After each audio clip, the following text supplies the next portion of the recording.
یہاں یہ نہیں ہے کہ دین کہتا ہے کہ اپنی ضروریات کا خیال نہ رکھو، بلکہ ابن ماجہ میں حدیث موجود ہے اور امام بخاری نے اس کو لکھا ہے کہ نبی پاک صلی اللہ علیہ وسلم سے ایک شخص نے کہا تھا یا رسول اللہ میرے پاس ایک دینار ہے، میں کہاں خرچ کروں؟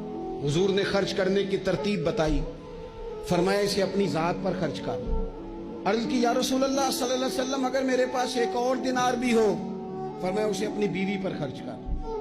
کہ یا رسول اللہ اگر ایک اور دینار بھی ہو؟ فرمایا اپنی اولاد پر خرچ کر۔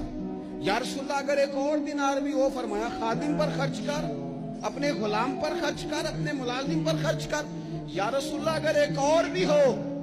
تو فرمایا پھر تو تجھے اللہ کے راستے میں دینا چاہیے نا، پھر تو تجھے فی سبیل اللہ کچھ کام کرنا چاہیے نا۔ اگر اللہ نے تجھے یہاں تک وسعت دی ہے کہ بیوی کا خرچہ بھی پورا ہو گیا، بچوں کا بھی ہو گیا، خادم کا بھی ہو گیا، تیرا اپنا بھی ہو گیا، اتنی ساری نعمتوں کے بعد بھی اگر کوئی نہیں بانٹتا، پھر اسے سوچنا